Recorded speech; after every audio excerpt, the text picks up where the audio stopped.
Okay, thank you. Welcome everyone to the Williston Development Review Board. Today is February 11th, 2025. My name is Pete Kelly. I'm chair of the DRB.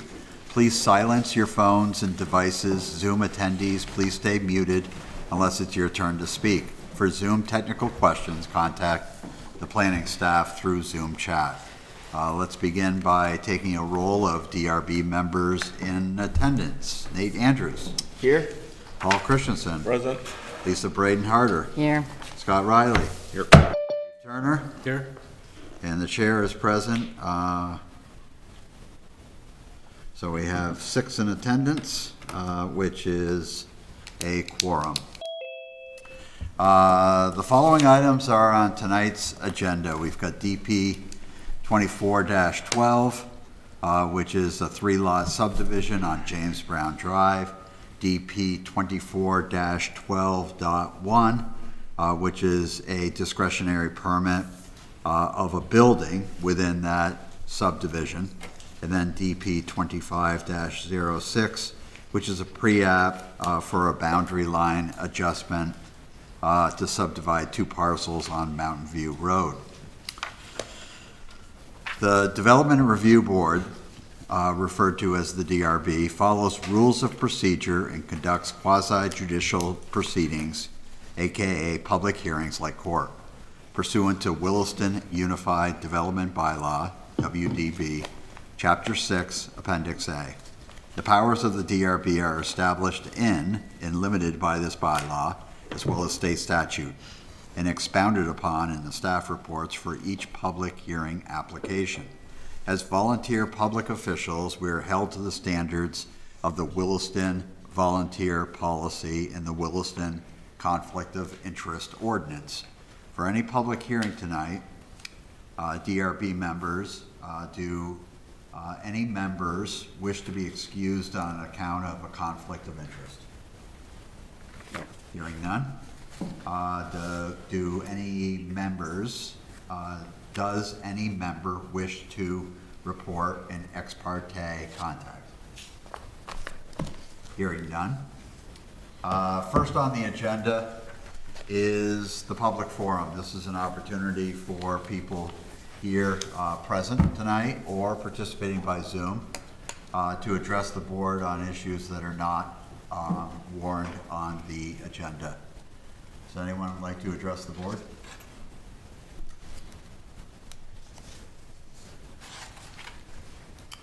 Okay, we'll segue into agenda item number 2, which is the public hearing. First up is DP 24-12. Would the applicant please come forward?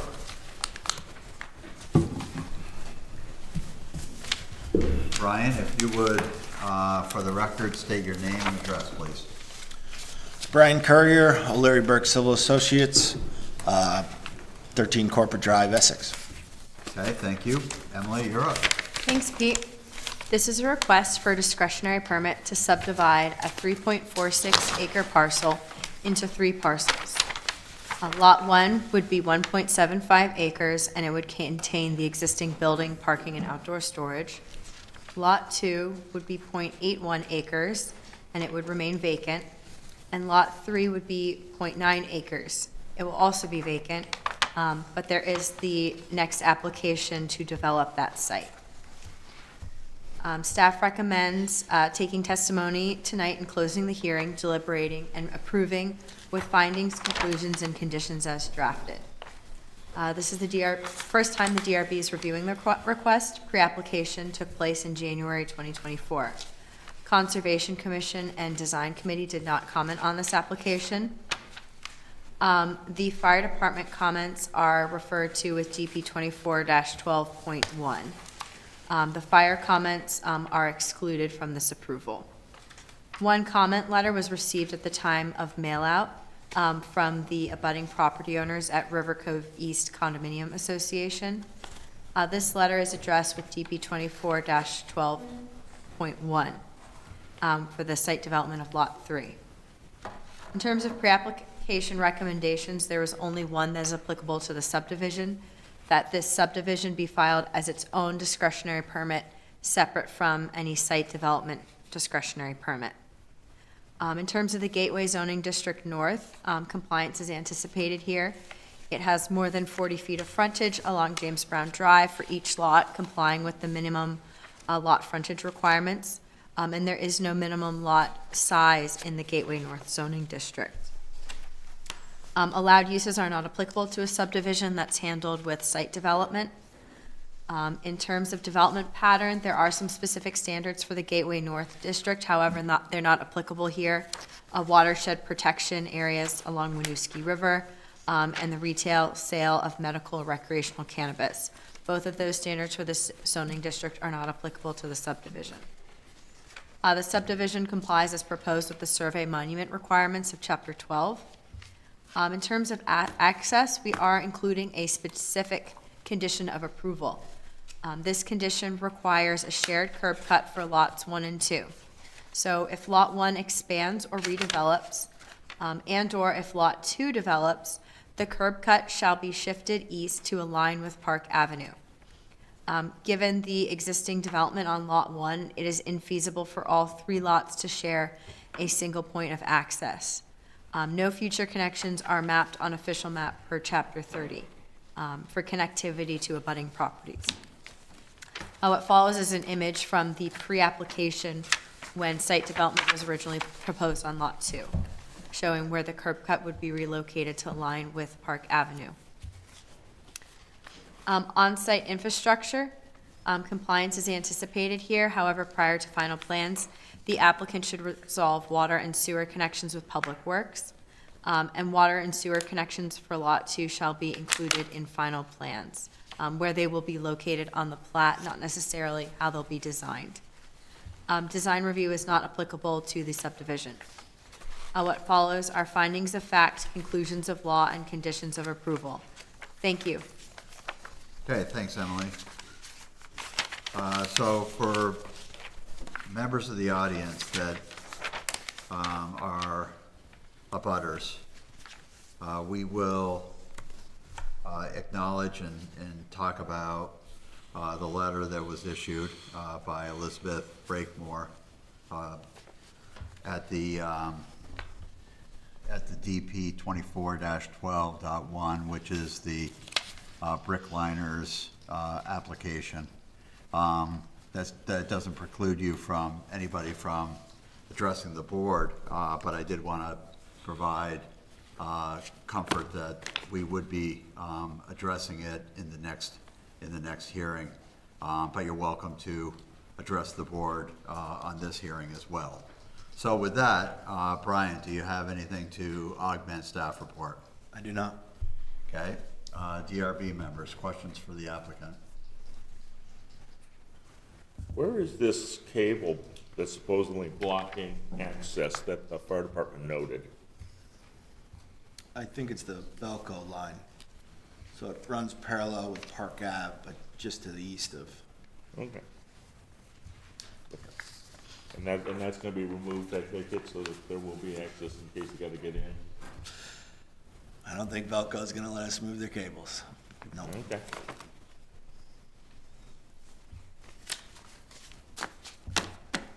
Anything else, Paul? No?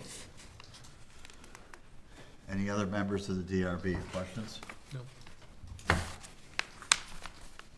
Okay, members of the audience, does anybody want to address the board? For folks on Zoom, comment in the chat or use the raise hand button if you'd like to speak.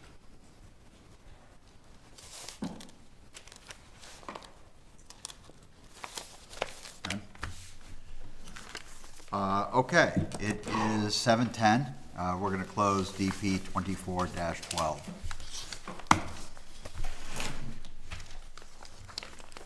Okay, next up is DP 24-12.1. Brian, this is yours as well, correct?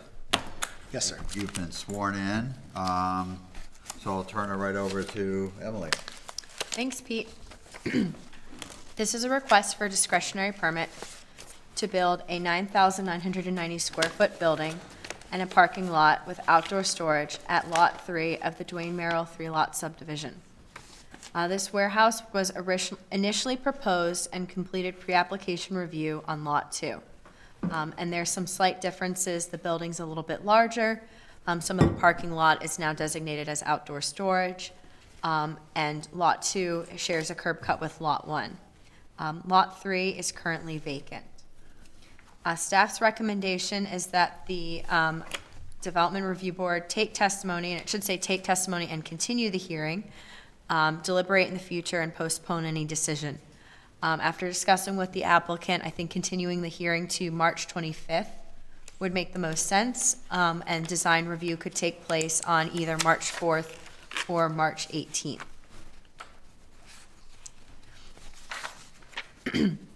This is the first time. Okay, so before, Emily, sorry to interrupt. So, March 25. So, I am not going to be here on March 25th. What I'm doing is I'm trying to see if we have a quorum. I likely won't either. Okay. Paul, are you around on the 25th? I believe so. Scott? Maybe. You're a maybe? Maybe. Yeah, I'm kind of a maybe too. But You're a maybe? Checking the dates here. I think the 25th is risky. Yeah, I'm a no. Is that the growth management hearing? Yes, that is the growth management hearing. I think, Not as important as it once was. Thank you. but I'll be here that night. Lights might be out. right, so it's looking like we have a shaky 4. for We quorum. have a shaky 4. And March 11th sounds like it would be too tight to get all of those Yeah, application we'd rather go the other materials. way then. I would say let's bump it to April, the next option would be April 8th. I'll be around for that. Okay, I'm here you for that. around? Yep. Okay. Okay, Emily, I just completely derailed you, sorry. All good. Okay. We'll figure out what we do about growth management too another time. Yeah, we can chat about that. Alrighty, so this is the first time the DRB is reviewing this request. It completed pre-application review in January 2024. The Historic and Design Advisory Committee reviewed the pre-application, but they have not yet reviewed the discretionary permit. Their review would take place prior to the April 8th continued hearing. Public Works commented on this application. Their comment memo is included as a condition of approval. The Fire Department also commented, however, their memo is excluded for the reasons stated below. We do want to note that in the Public Works comment memo, there is a requirement for the payment of engineering fees. Public comment, we did receive that one comment letter from Elizabeth Blakemore on behalf of several members of the Homeowners Association. I did provide some notes on some of the concerns and questions raised in their letter. We cannot require landscaping on lots 1 and 2 at this time because no development is being proposed there.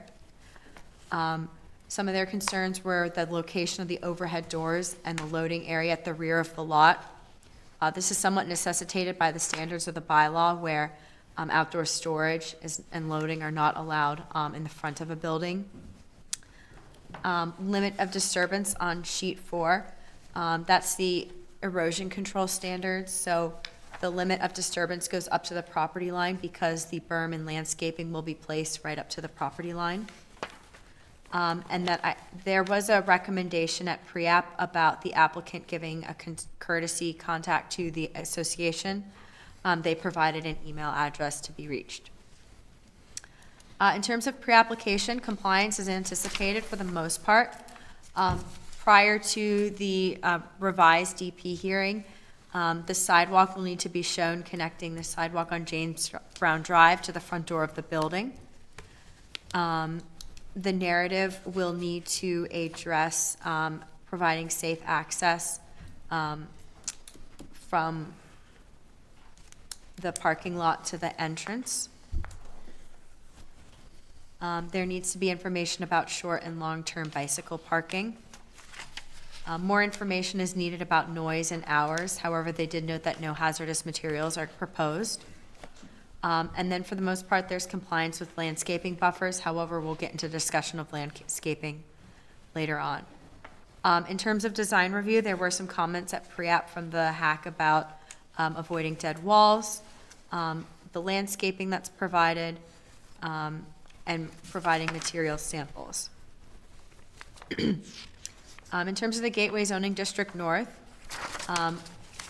the proposed use for masonry and chimney installation business isn't allowed use in the zoning district.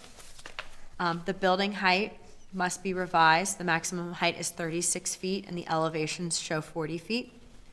Setbacks comply with the James Brown Drive setback of 25 feet. Outdoor storage and sales, so they're proposing outdoor storage. Compliance is anticipated here, and the DRB may require a screening fence or wall. We are recommending that screening fence. We'll need some information about its colors and detailing. It should be an architectural extension of the building, and it should be located along the edges of the outdoor storage on the interior side of the landscaping. Access compliance anticipated. Again, that sidewalk that's proposed along the street needs to connect to the front entrance. Vehicle parking complies. For the most part, a sidewalk will need to be shown along the parking spaces, connecting the spaces to the front door. We need information about bicycle parking. Because there's 10 vehicle spaces required, a minimum of 4 bicycle spaces are required, which would be 2 inverted U-racks. There is an option for the DRB to reduce bicycle parking based on testimony or evidence from the applicant that the nature or location may make use of bicycles highly unlikely. If the DRB were to permit a reduction, I think 1 bike rack would be sufficient here.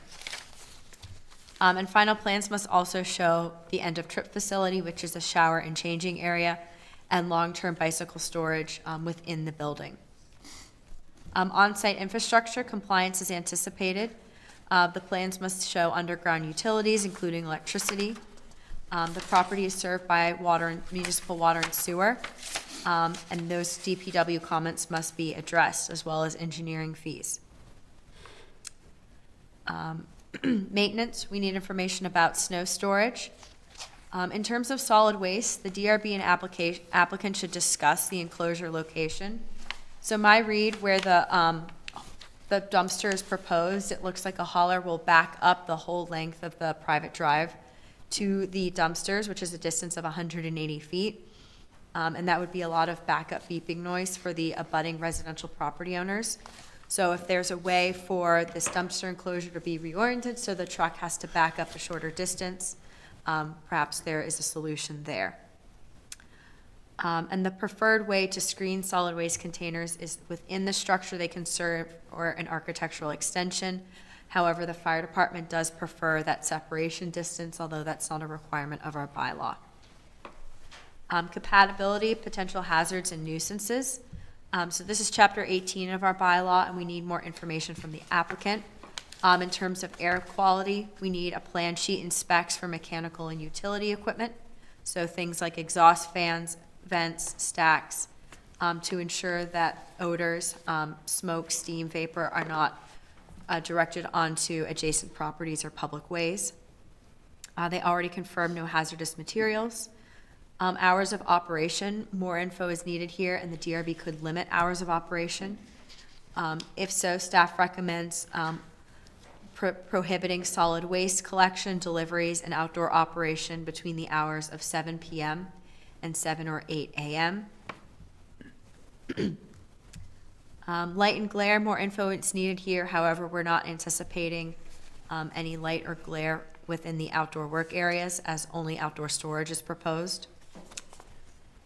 Litter, so that fence around the outdoor storage area would also help contain litter. And noise, more information is needed with what type of activities are happening outside and the noises that are expected, including delivery and fleet vehicle loading and unloading. The DRB may require the applicant to provide a sound study report that shows noise contours around the source. and the DRB may require mitigating measures such as berms, walls, or soundproofing architectural techniques, or limiting hours of operation. I do want to note that the condo homes to the south, their elevation is slightly higher than Lot 3 by about 10 feet. And I do want to note that the standards of Chapter 18 are different from the town's noise ordinance. The noise ordinance is enforced by the police, and the standards of Chapter 18 are to ensure that new uses don't generate excess levels of sound.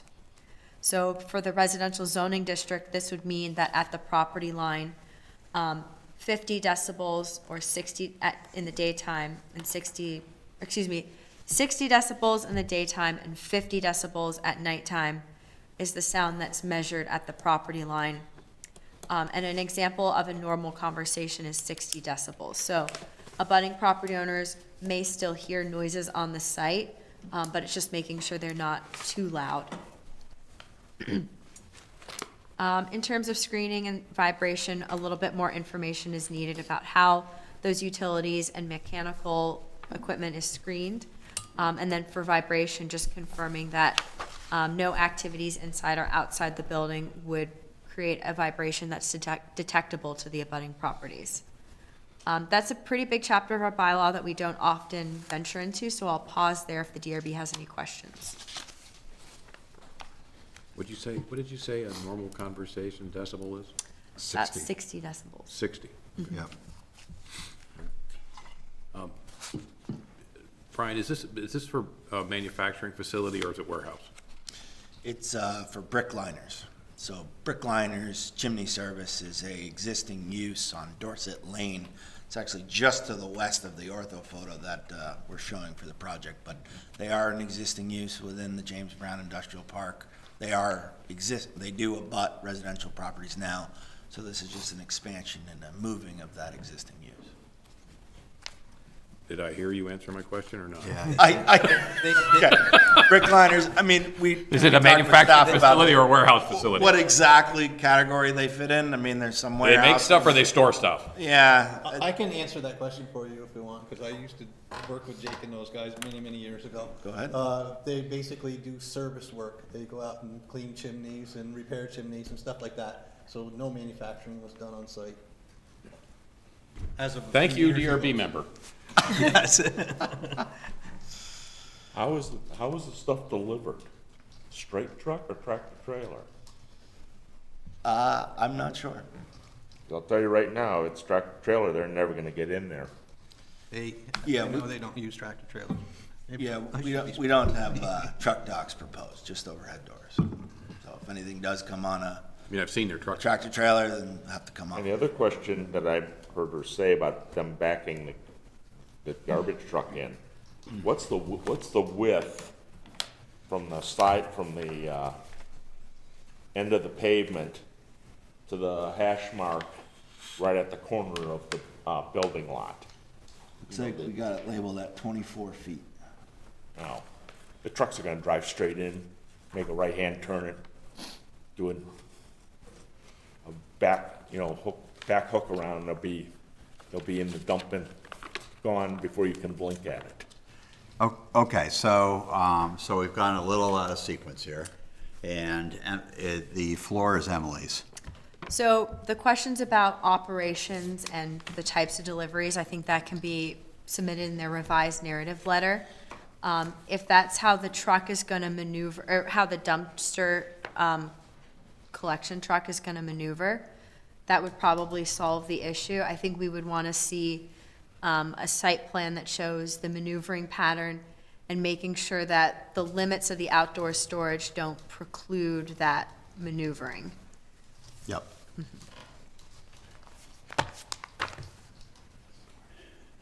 So turning radiuses on, I mean, you know what to do on that.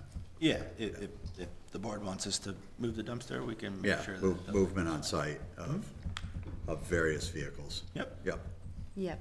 Or that existing location if it's just going around the back and then Yep. moving in. Yeah, I would expect, just as you described, that's likely how it will get picked up in the existing location. They'll come straight in, and I would imagine they would come straight out. if we move it to the other end, which is fine, we'll probably just have to widen that pavement edge a little bit longer, and they'd pick it up, back out, and go out front. Okay. Continue, please. Chapter 22, Design Review. More information is needed here.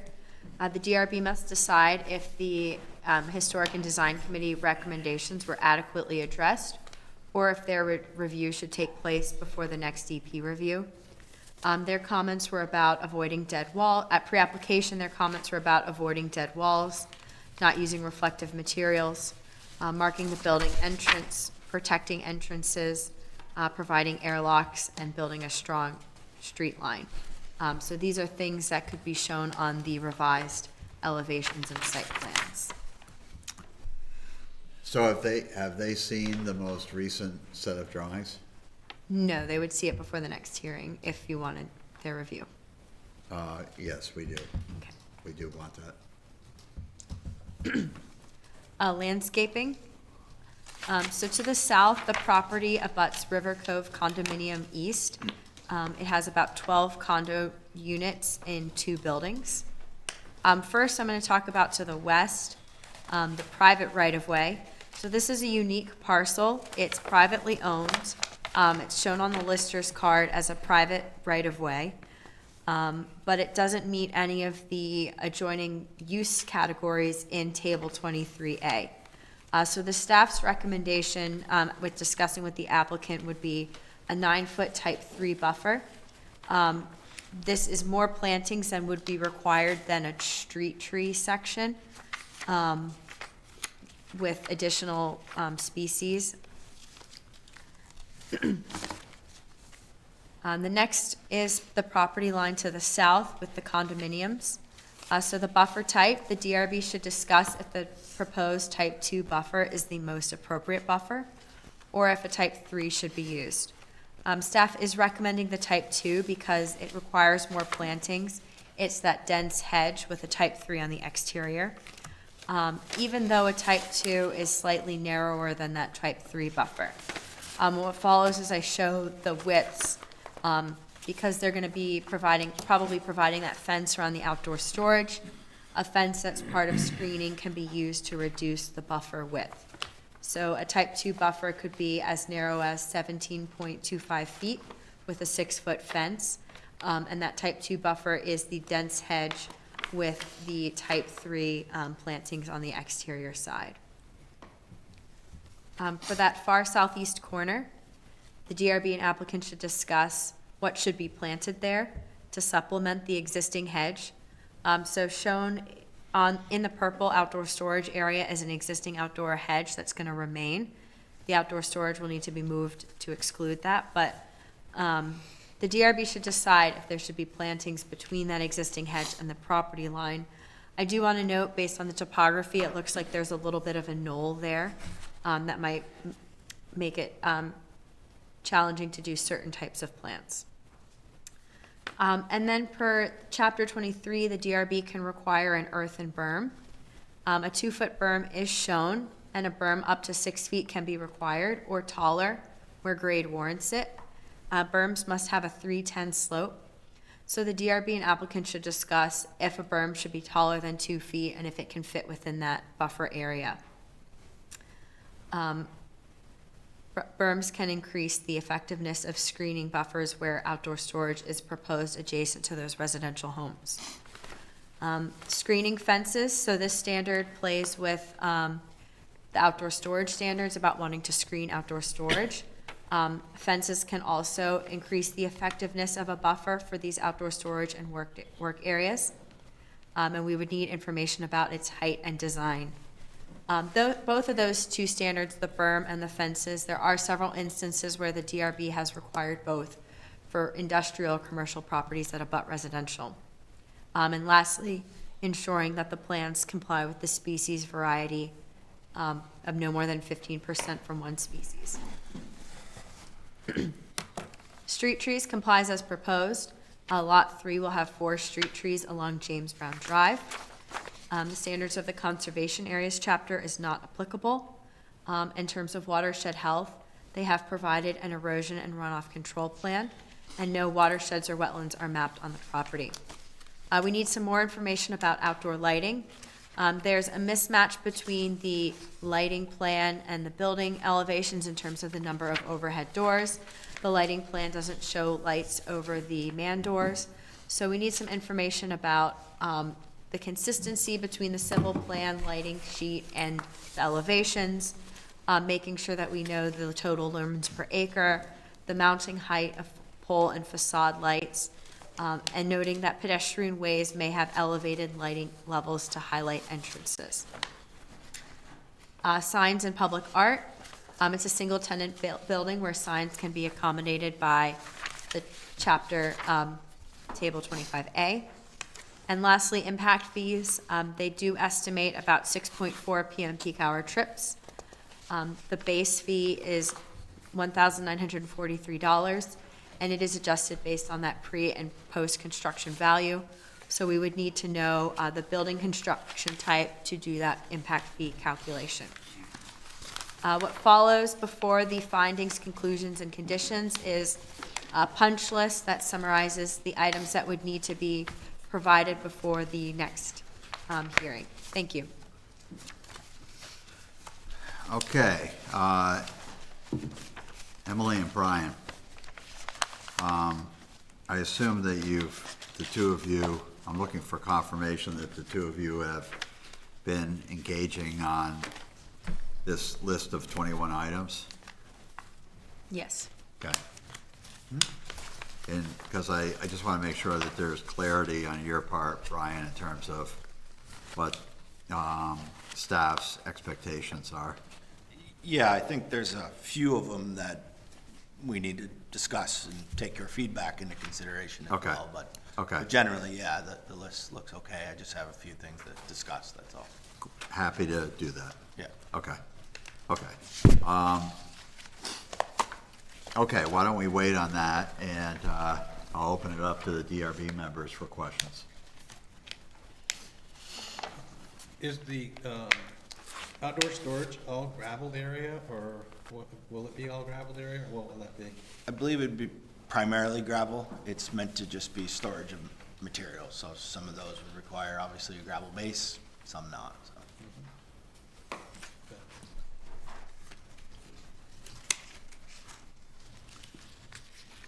Other questions? Sure. I see dimensions, widths listed for the side landscape buffers, but not the rear. Is that 9 feet also, or is that bigger? The rear is 23 feet. Okay. It just looked like the 23 feet was to the building from, okay. The rear, There is a 23-foot listed there, but it goes from the property line to, to the existing hedgerow. So Yeah. so you're saying you'll just match that, even though the, yeah, the Okay. existing hedge is roughly 23 feet. But yeah, the rear's 23 and the sides are 9 and the front's 25. got it, okay, thanks. Yeah.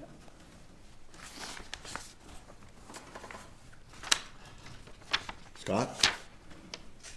I'll wait until we go through the 21 items. Okay. Lisa?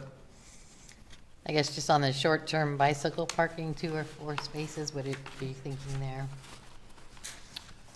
Short term, we would agree with staff. I think 2 is plenty for an industrial park.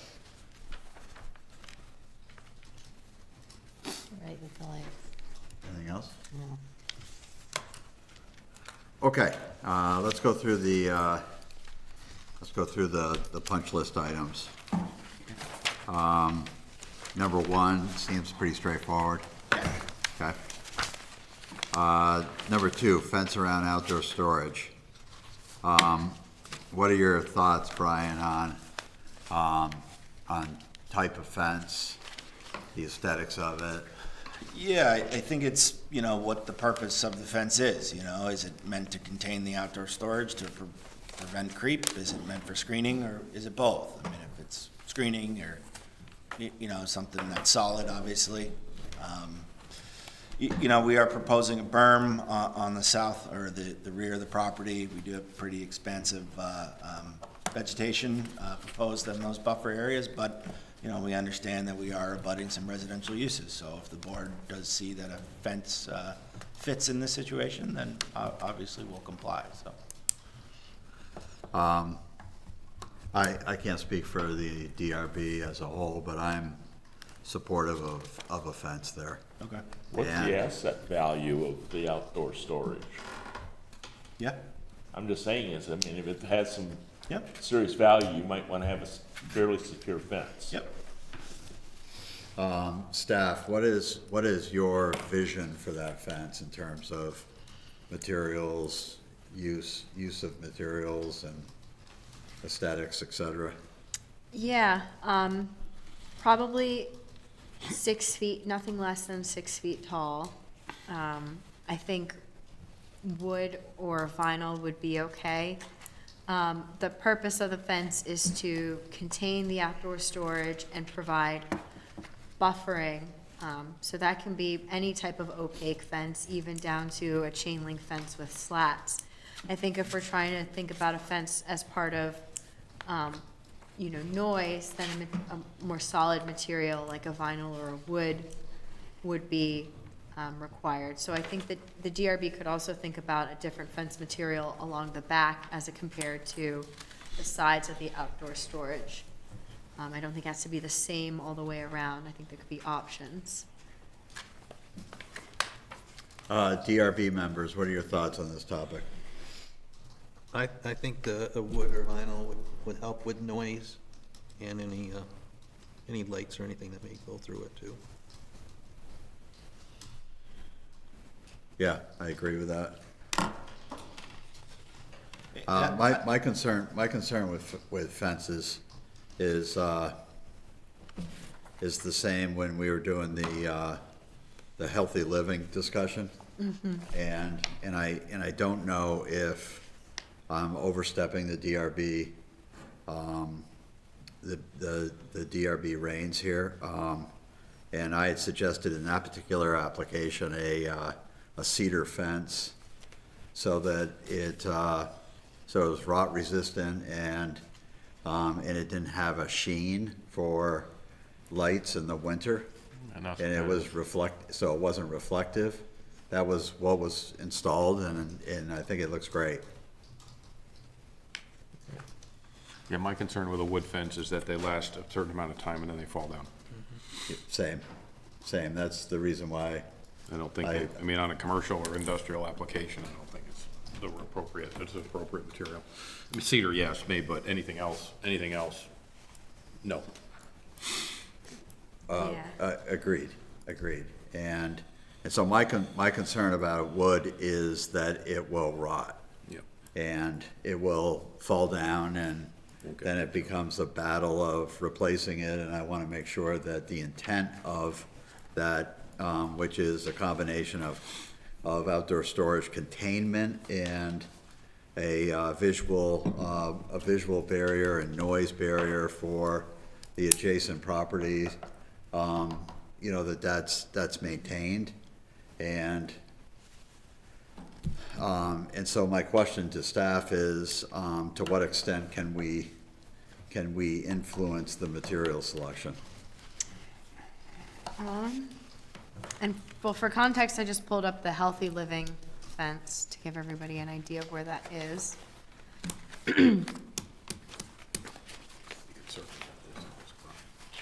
Yeah, Brian, what are your thoughts on this? I'm gonna pull up the, It's, cedar is, an upgraded species and so on, and, vinyl is pretty standard for industrial uses. Sure.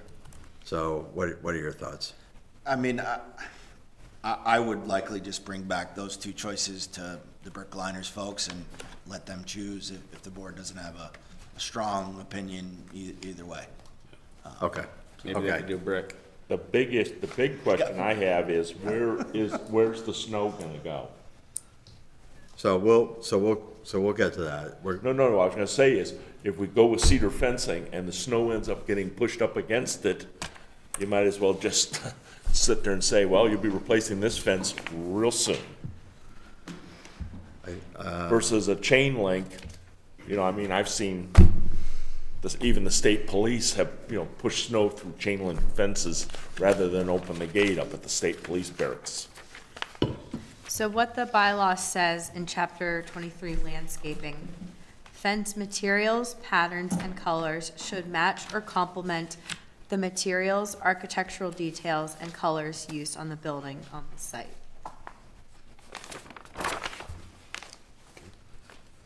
So have a discussion and Yep. propose something for Yep. our early April meeting. Yep. Okay. And I picture the building being like a fourth side of that fence, so like it might start on the southwest corner, come down, encompass the storage area, and then come back to the southeast corner of the building. It's kind of how I picture it. Yep. Yep. Okay. Okay, so we made it through number 2. Short-term bicycle parking, I think we've reached consensus on that with 2, correct? Yep. Long-term bicycle parking, end-of-trip facility on interior floor plan, is that being proposed? We stated, I believe, in our narrative, but we didn't provide floor plans. So Okay, but the intent is to include the it. intent is to include it. Got it. Snow storage, so to Paul's point, there needs to be on the site plan, a plan for snow disposal. Yep. Yeah, Okay. likely it'll be in the outdoor storage area, because there just isn't that much space otherwise, so. Solid waste, Emily, you raised that concern. So we'll be looking for your thoughts on the updated site plan, Brian. Yep. A plan sheet, specifications for mechanical and utility equipment. Number 8, narrative about hours and operations. So let's talk about that. So, I'm sorry, Pete, could we go up to 7? yeah, absolutely. Yeah. I just want to be clear, like, I can show an area on the site plan that can be designated for HVAC equipment, but the building's not designed. You know, I don't know what kind of air conditioning unit is going to be included. I just want to make sure that the request isn't to actually include the cut sheet of the HVAC equipment that's going to service this building. The equipment's gonna go on the ground or on the roof? On the ground? It's a pitched roof, so I It's a imagine. pitched roof, so it'll be on the ground. And it'd be in the back, probably, if the dumpster wants to be 10 feet from the building, you know, that'd probably be the area, but it'd be in the rear. So I can show it on the site plan.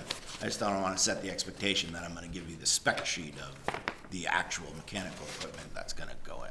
I don't think the spec sheet is what's needed. I think I think the biggest concern is, Emily, correct me if I'm misinterpreting this, but it's more about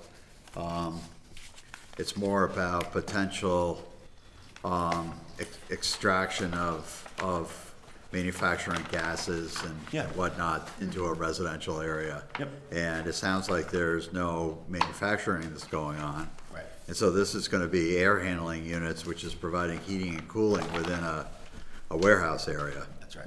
And if there's some statement to that effect. Yep. And you show a notional location. Yep. Of where the HVAC equipment would be on site. Yep. I believe that you will have satisfied this. Okay. Thank you. Is that fair, Emily? Yes, and for things like exhaust vents or fans, you know, is it just venting a regular warehouse or office type use, or is there some sort of, you know, workshop inside?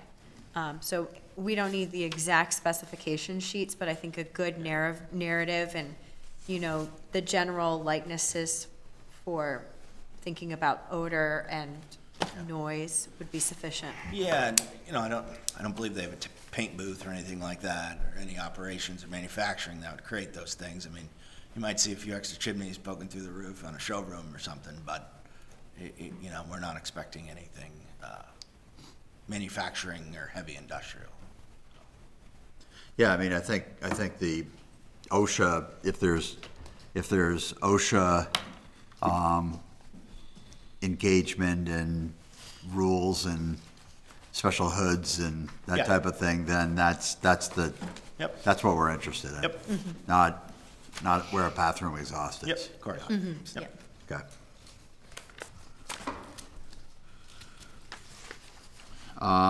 So we were on number 8, hours of operation.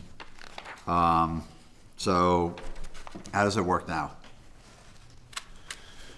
I'm not certain, other than the hours of operation that are in the, on their website and that are in the staff report, as far as do they open up an hour before or an hour after? I'm not certain, but we can provide that information in a narrative as requested. Okay.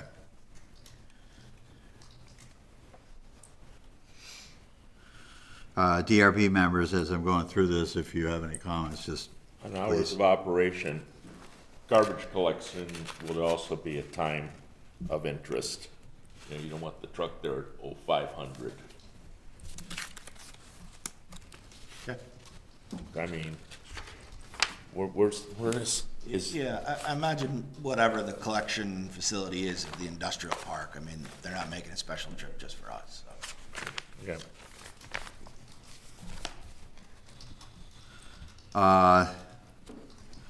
So number 9, narrative about noise, the source of noise and decibel level. I think you're gonna need to do some research on that. Light, glare, and vibration. Emily, what triggered the vibration? If was the introduction of vibration as a concern, or was that because of possible manufacturing activity? Right. Okay. And Sounds like that's gonna be a narrative that just says not applicable. not applicable, right, exactly. Back on number 9 about noise, are we just asking for them to describe source and decibel, or do you want that more formal sound study?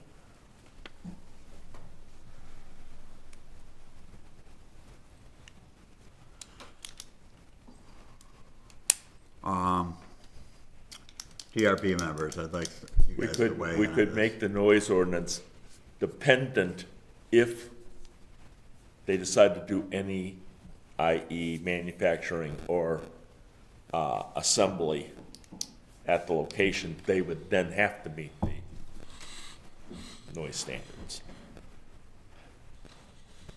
Well, they have to meet the noise standards regardless.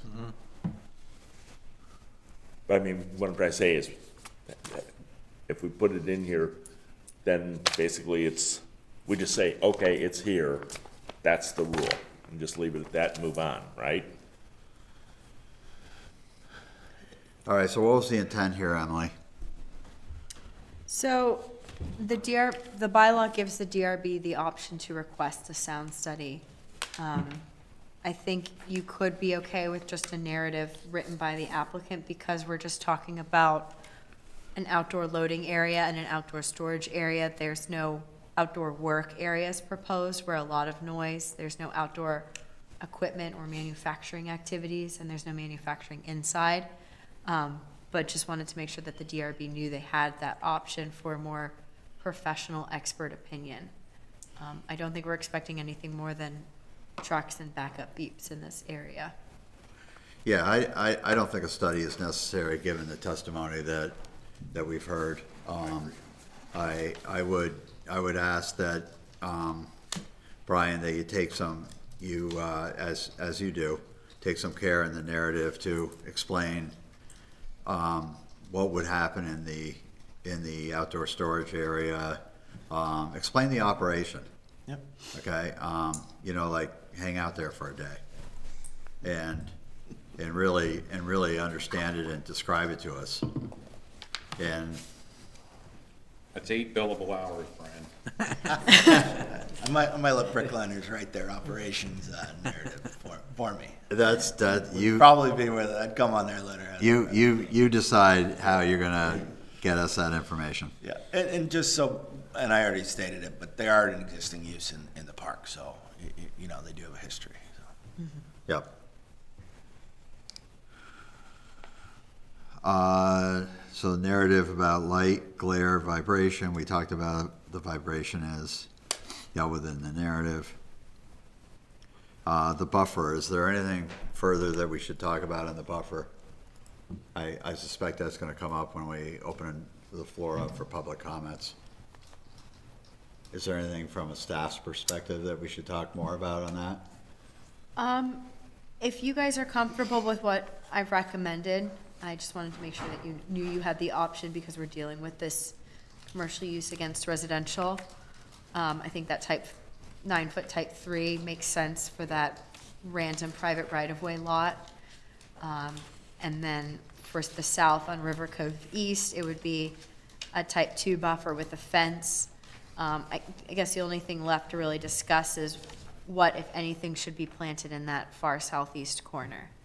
And then, the berm height below the fence. Is the gentleman here who actually occupies the southeast corner? I don't know if Elizabeth is in the room. You mean the comment butter? No, I'm just saying is the person who actually owns the land that the southeast corner has to be screened for is he here? So to that southeast corner to the east, which in this image is to the left, that's Lot 1, the Duane Merrill facility. And to the south, which in the image is to the bottom, is the River Cove East condos. Right. Yeah, what do you think of that hedge? I think staff is kind of indicating that they'd like to see plantings in between the hedge and the property line. Our thought was it's a very big, mature hedge now, so I thought that was the best screening that we could provide in that certain area. I would say if planting would be required in between the hedge and the property line, I might suggest then removing the hedge. But at least that little corner of it that's on this new lot, not obviously behind the auction house, but just that's on our corner. Why don't we pull up, uniformity. why don't we pull up Google Maps and display it, please? So we can make sure that Yep. we're all talking about the same thing here.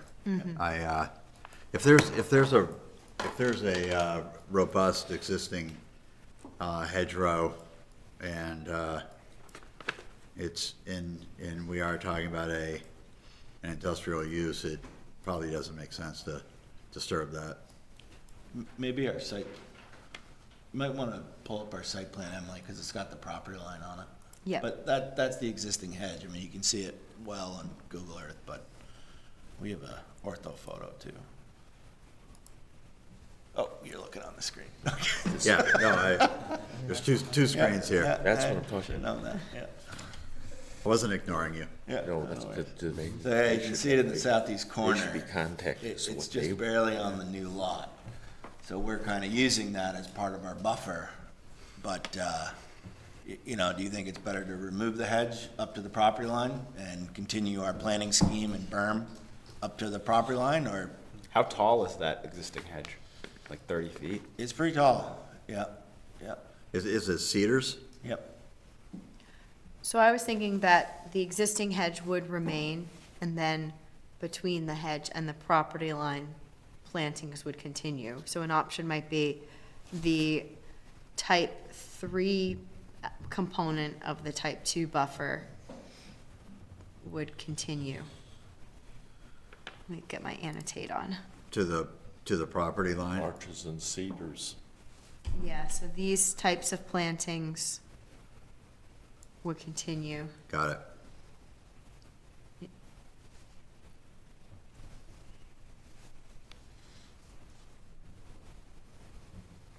Do you have any problem with continuing that? I'm happy to hear some of the neighbors' opinions too and see what they would prefer. Well, I think what staff's saying continue, from staff's perspective is continue the new plantings all the way to the property line. Yeah. And then leave the hedgerow there as well, so Yeah. it's doubling it up. Yeah, our preference would either be to leave the hedge or continue the entire planting scheme to the property line.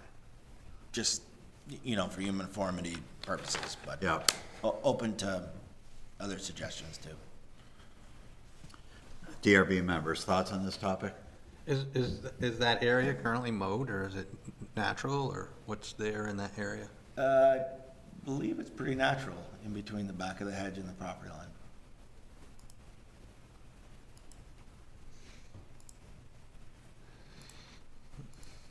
What's the building that's right where that new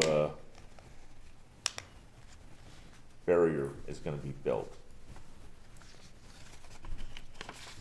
The one on Andrew, It's like an old garage or something. is that what is that? It appears to be an old garage or something. Okay. So Brian, you're saying just remove, in the case where the new landscaping goes to the property line, remove the existing cedar hedgerow to the property line as well, and just make it all look neat and uniform. Yep.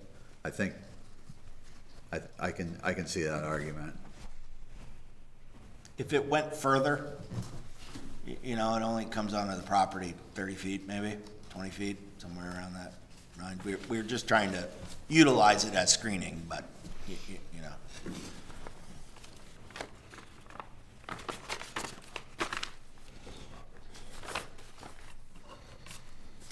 I feel like that existing hedge, because it's so mature and tall, provides a lot of buffering for the neighbors, and Yeah, losing it would be Right there. a detriment, especially because that's their highest point. Like, it would provide a lot of screening during construction and everything.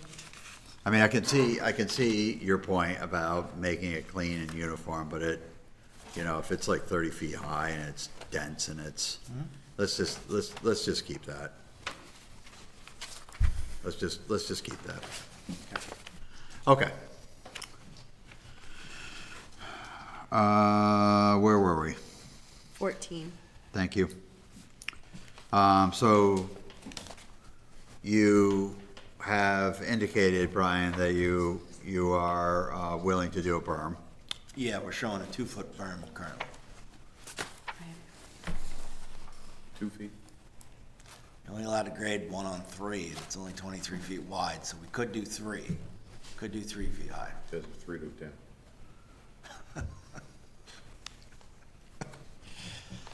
Yep, so we're doing 2, we could do 3.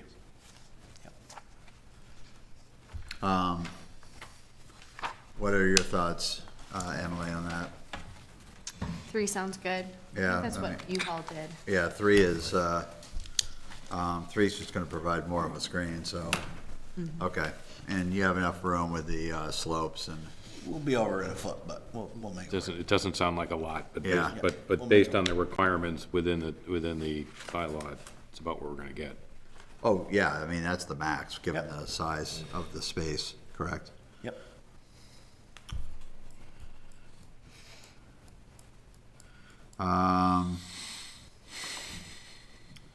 All right, what was the intent of number 15, Emily? So the elevations show 3 overhead doors, whereas the site plan shows 2. So just making sure that all the doors are in the correct locations on Brian's civil set and the architect's elevations. Yep. Okay, more information on lighting plan. That's pretty straightforward. Lumens per acre, et cetera. Covered overhangs for person doors. What is that comment for? That comes out of the design review, that pedestrian ways be protected from sliding ice and snow. Like a little shed roof over the door. Yeah, porch or shed roof. Yeah, that makes sense. No issue there, right, Brian? No. Okay. Sidewalk connecting to the main entrance. That was something we talked about at pre-app. Sidewalk or other pedestrian way connecting all parking space to main entrance. No issue there. Along the long side of the building, because it's only a 10 spot parking lot, I think it's overkill personally. I mean, our office is just a similar parking lot like this. And, it's pretty minimal traffic. I think it's just extra infrastructure that's not needed. Board feels differently, let us know, but, Is that a requirement, Emily? Yeah, I'm pulling up the chapter.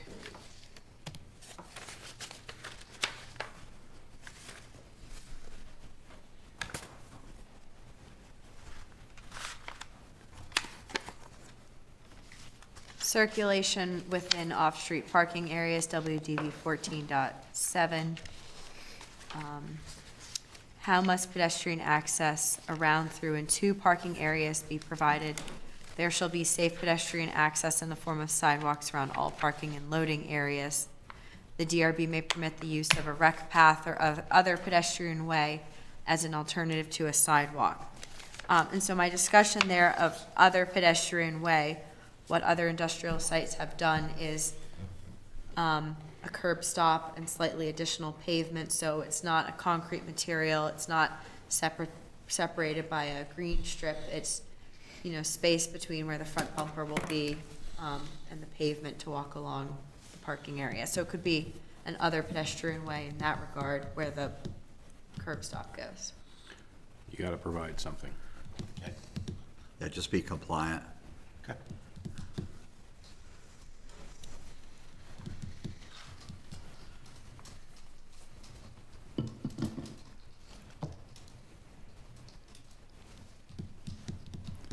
Okay. I don't think there's anything else that we need to talk about. On this list. I just want to be transparent about one thing. Yep. And Public Works had it in their memo, but I just want to make sure the DRB is aware. The sidewalk that's shown in front of all three lots, we intend to, as part of the application that's in front of you now, build it in front of lots 1 and 3, being Brickliners and the auction house. The sidewalk shown in front of lot 2, the intention is to show it because we obviously know will be required when lot 2 is built upon. But to build it before lot 2 is developed, I think it just is gonna get impacted, and, it'd be one thing if we were connecting to a long leg of sidewalk somewhere else, but it's kind of an island right now as it is anyway. So we'd just like to defer that, but I just wanna make sure, we have a note on our plan stating as such, but as it wasn't captured in the staff report, I just wanna make sure the DRB is aware of that. That makes total sense. It would get beaten up if, Yeah. when that final lot gets developed. Yeah. And you end up rebuilding it. Right. So anybody have any issue with that? The only question I have is where lot 2 connects to, what the hell is it? Global Montello Group? Do they have a part, they don't have a sidewalk in front of their space, right? No, and, Okay. it's right at the intersection too, where lot 1 and 2, so who knows? Maybe the town decides it crosses the street there. I mean, there's more aggressive topography next to the storage units than there is on the other side of the street, so leaves that open too. Okay. Yep. No, I agree with your approach. Yep. Okay, DRB members, any other questions before I open it up for public comments? Not this time. Okay. Public comments are welcome. Members of the public, if you would like to address the board, please come up to this microphone here, state your name and address for the record. And if looks like Ben Durant is the only member participating by Zoom. If would like to address the board, Ben, then raise your virtual hand, please. So any members of the public like to address the board?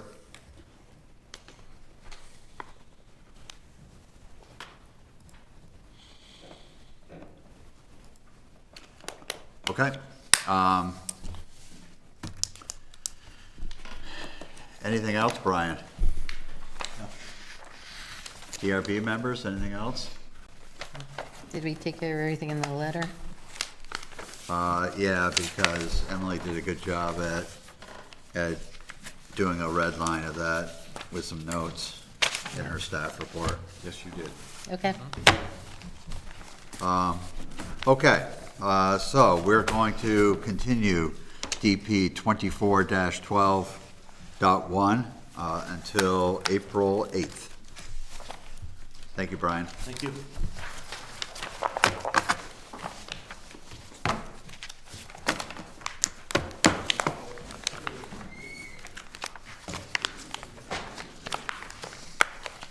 Okay, so that continuance was at 8:06. Next up is DP 25-06. Would the applicant please come forth?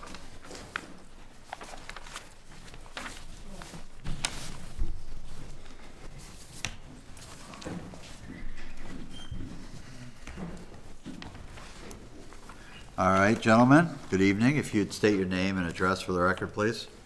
Yes, hello, I'm Scott Batdorf from 1876 Mountain View Road, Williston. And I'm Jacques LaRoche from Civil Engineering Associates, engineer for the project. And the address, please, for the record. 10 Mansfield View Lane, South Boston. Thank you. Okay, staff goes next. Thanks, Pete. This is a request for pre-application review of a proposed two-lot subdivision. Lot 1 is proposed to be 2.32 acres with the existing dwelling at 1876 Mountain View Road. Lot 2 is proposed to be 5.01 acres and will have frontage on Mountain View Road. There are 3 concepts presented for access onto Mountain View Road. The total parcel is 7.33 acres. It's in the residential zoning district. It did go through Conservation Commission review. Staff's recommendation is to take testimony in closed, deliberate, and approve with recommendations as drafted. I do want to note that this was continued from January 28th. This is the first time the DRB is reviewing this as a pre-application. On the 28th, it was reviewed as discretionary permit, hence the continuance. The Conservation Commission reviewed the application on February 5th.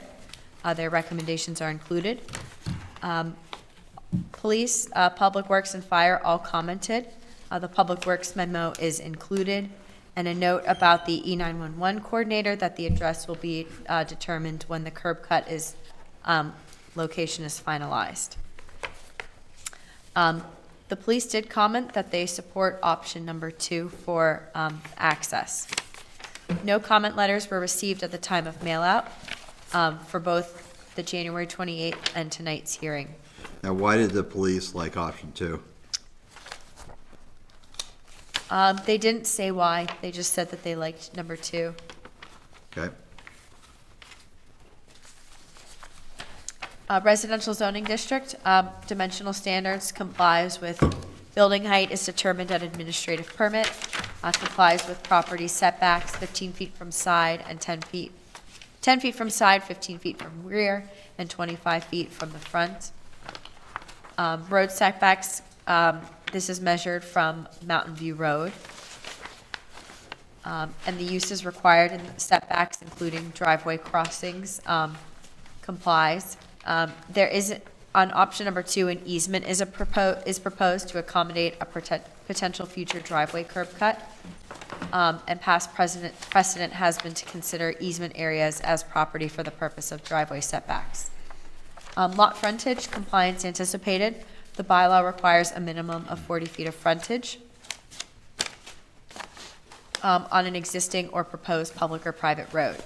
The town attorney and planning staff opinion is that a proposed road on an adjacent property under different ownership does not meet the intent of proposed for the purpose of frontage. Open space, see the Chapter 29 discussion below. This property is mapped with watershed protection areas and significant wildlife habitat areas. There's no quantitative open space requirement, nor a requirement that it be a separate lot, but each, the existing and proposed lot must identify building envelopes for the home site. Pedestrian-friendly development, the standard is not applicable. They're proposing a private driveway serving one dwelling, not a shared driveway or a road. And the focal point standard is also not applicable.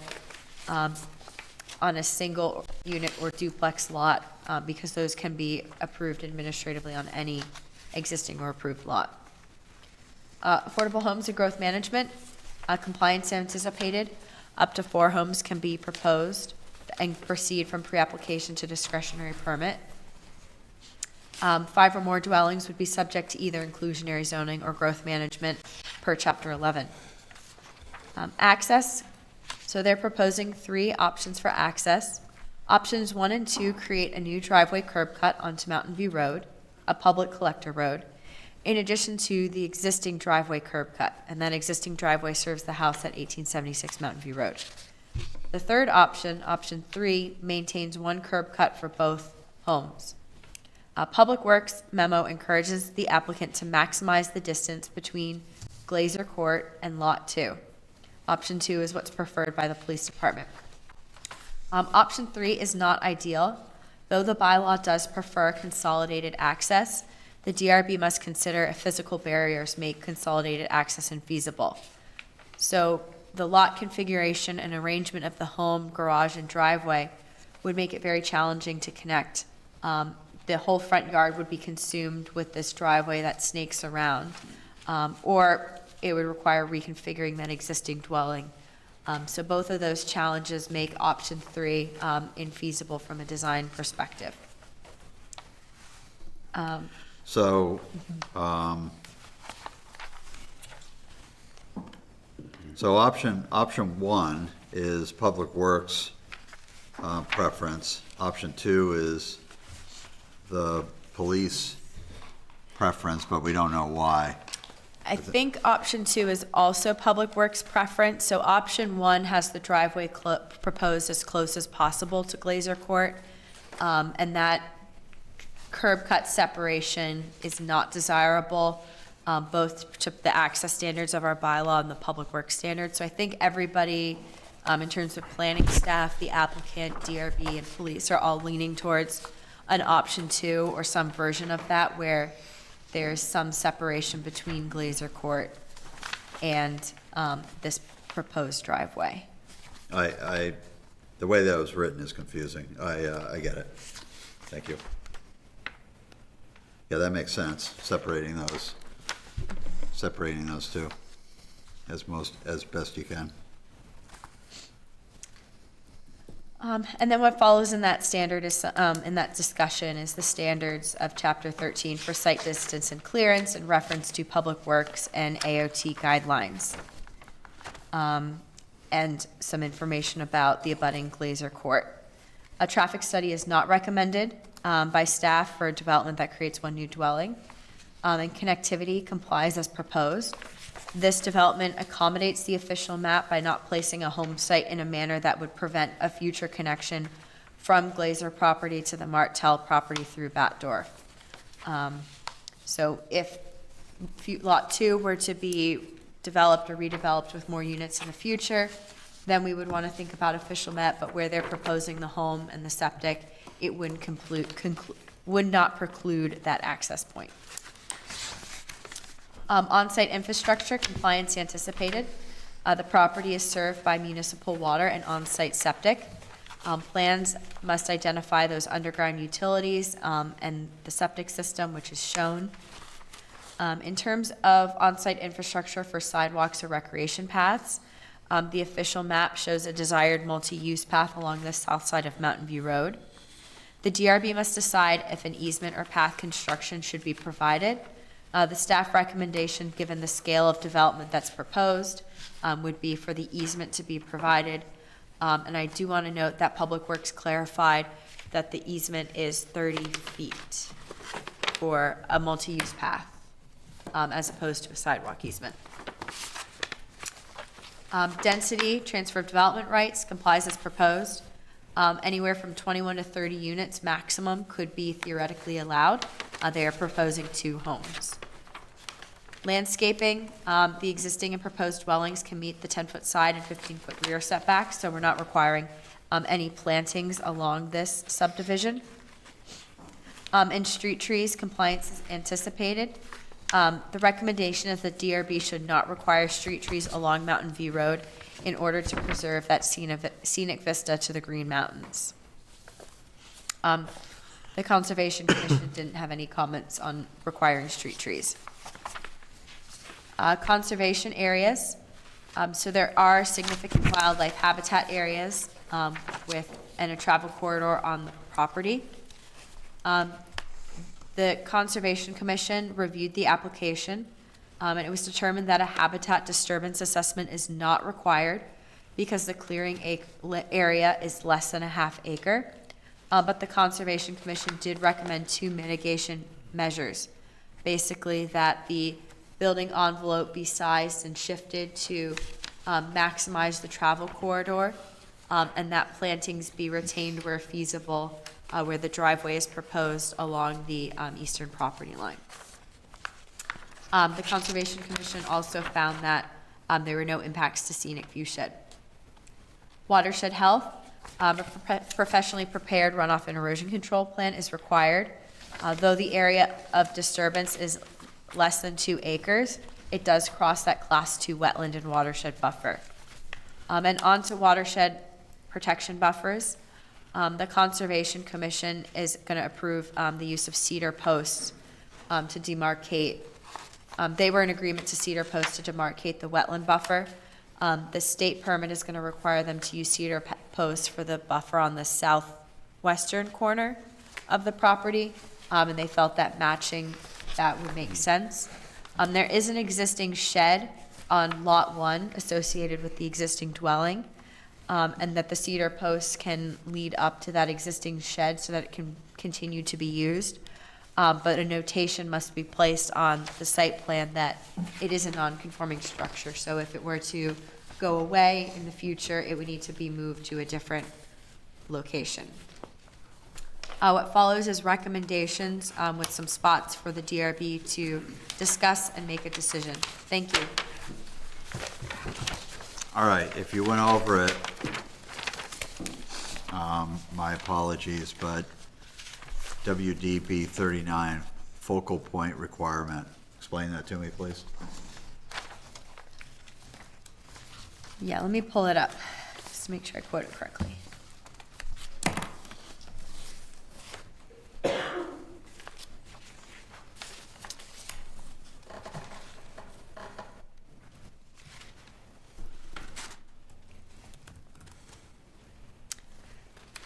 So pedestrian-friendly development, how else will developments be made more pedestrian-friendly? Development should be organized around one or more focal points. They may take the form of a neighborhood or community park or a village green or square. A larger project may have a community center. Ideally, every dwelling will be within a 1,300-foot walk of a focal point, but the DRB may permit minor exceptions to this distance standard. So it's very challenging to apply a focal point standard to a project that's proposing a single home.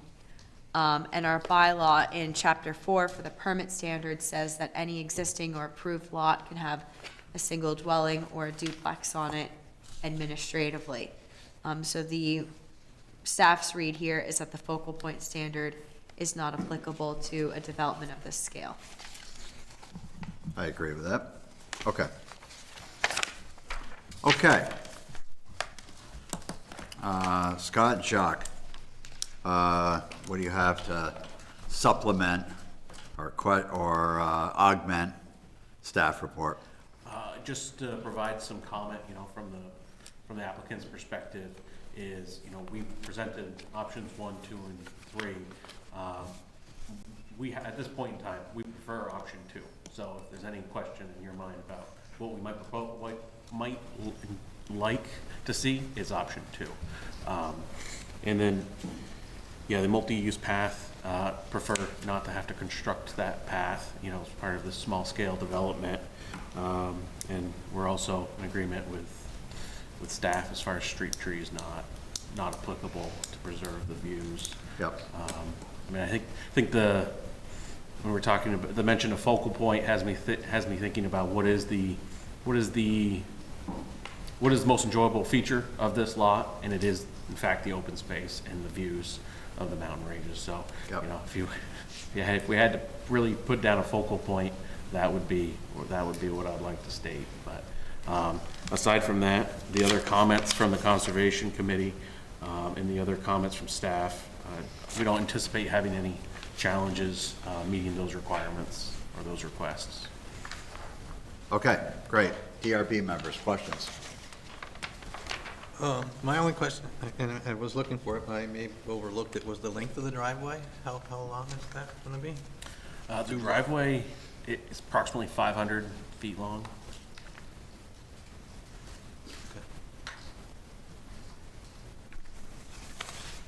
Other questions? Was there a possibility of punching that driveway to connect with the Glazer Road?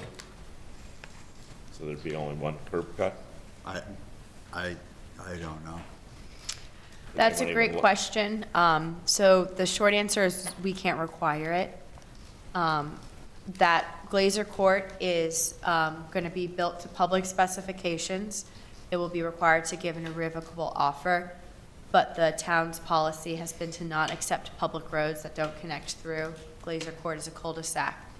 If those two property owners were to come to a private agreement, there's nothing in our zoning that would preclude that, either now or in the future, but it's not something that we can require them to do.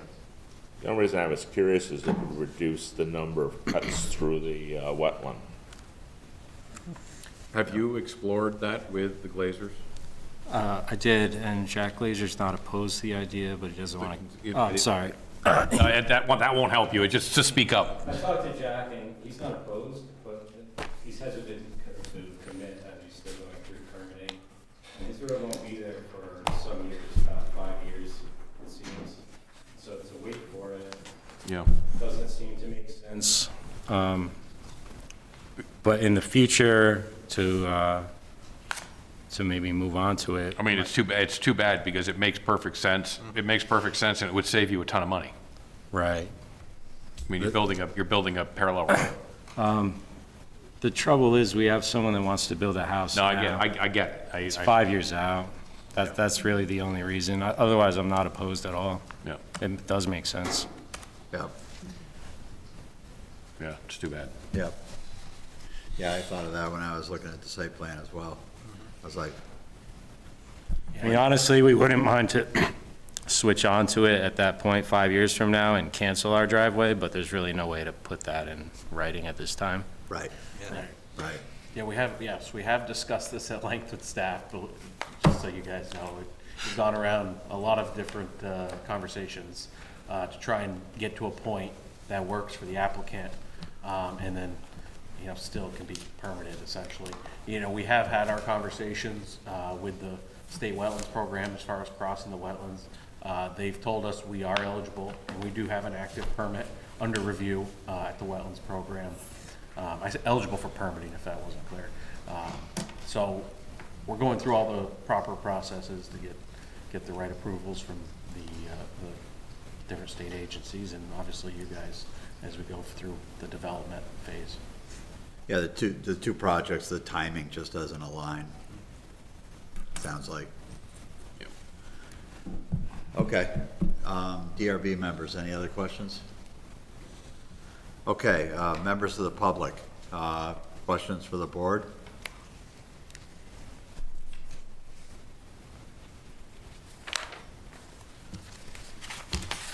Okay, any other last words? Applicant, DRB members?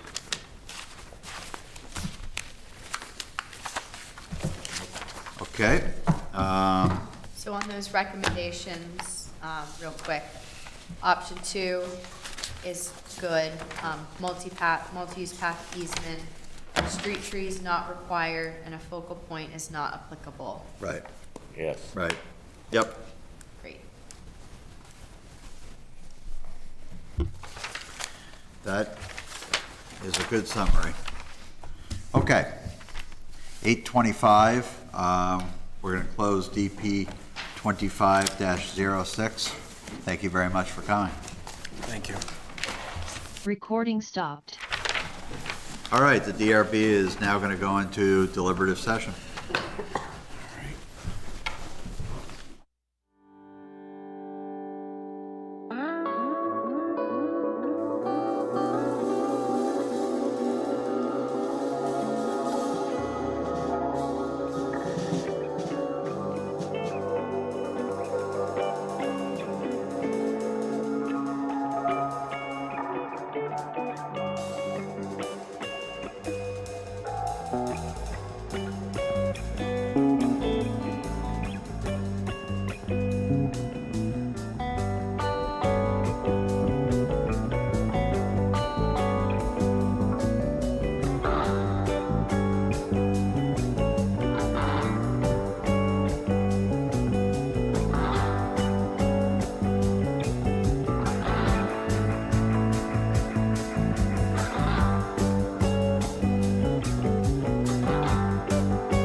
Recording in progress.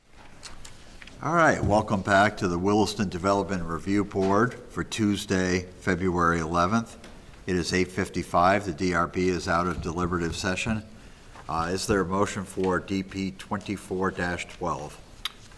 Yes, as authorized by WDP 6.6.3, I, Scott Riley, move that the Williston Development Review Board, having received the application submitted and all accompanying materials, including the recommendations of the town staff and the advisory boards required to comment on this application by the Williston Development Bylaw, and having heard and duly considered the testimony presented at the public hearing of February 11th, 2025, accept the findings of fact and conclusions of law for DP 24-12, and approve this discretionary permit subject to the conditions of approval above. This approval authorizes the applicant to file final plans, obtain approval of these plans from staff, and then seek an administrative permit for the proposed development, which must proceed in strict conformance with the plans on which the approval is based. We will be adding number 12 to the conditions of approval. Number 12 reads, final plan shall comply with the Public Works comment memo of February 3, 2025, except sidewalk construction shall be along lots 1 and 3, and an easement provided along lot 2. Thank you, Scott. Is there a second? I'll second. Nate seconds. Any discussion? Yay or nay? Nate? Yay. Paul? Yay. Lisa? Yay. Scott? Yay. Dave? Yay. Chair is a yay, 6 in favor, none opposed, motion carries. DP 24-12.1 has been continued to April 8th. Is there a motion for DP, or let's see, DP 25-06? Yes. Is authorized by WGB 6.6.3, I, Lisa Braden Harder, move that the Williston Development Review Board, having reviewed the application submitted and all accompanying materials, including the recommendation of town staff and the advisory boards required to comment on this application by the Williston Development Bylaw, and having heard and duly considered the testimony presented at public hearings on January 28th and February 11th, 2025, accept the recommendations for DP 25-06 and authorize this application to move forward to discretionary permit review. We have these following comments. Item 2B, WDB 13. Option 2 is the preferred access option, and consolidated curb cuts for the existing home and proposed home is not required. On 2C, WDB 15, all utilities should be shown underground along Mountain View Road. Multi-use path easement is required. 2F, WDB 25, street trees are not required along Mountain View Road. I think that's WDB 26. Sorry, yes, thank you. And 2H, WDB 39, the focal point requirement is not applicable. Thank you. Is there a second? I'll second it. Dave seconds it. Any discussion? Yay or nay? Nate? Yay. Paul? Yay. Lisa? Yay. Scott? The filing deadline. Hannah, have we received any filing deadline? Hannah, have we received anything for this coming Friday's filing deadline? So we can not accept any applications for it, and we can let the applicant know that it'll be moved to April 8th. For continuity, we'll have to open the hearing and continue it, but I don't think we would need a quorum of the board there, and I'll check with Matt on if we can, do an advance notice if there's some solution there, because we've already sent out abutters letters and did the newspaper notice. Got it. Okay. Okay. So keep us informed as to, Actually, no, we haven't done the growth management abutters notices because they have a later filing deadline. at the end of the month. So we do have time to let them know that growth management will be April 8th. That's all that's on it, is Marcotte? Yeah, that's why we're taking other applications. Okay, so we're not gonna have to open and continue and, Right, I think we should be in the clear. Okay. With this much advance notice. okay, good. Glad we had that conversation. Yeah, that worked out well. Okay, anything else to bring forth tonight? Is there a motion to adjourn? So moved. Is there a second? I'll second it. Any discussion? All those in favor of adjourning indicate by saying aye. Aye? Any opposed? We're adjourned. Thank you all.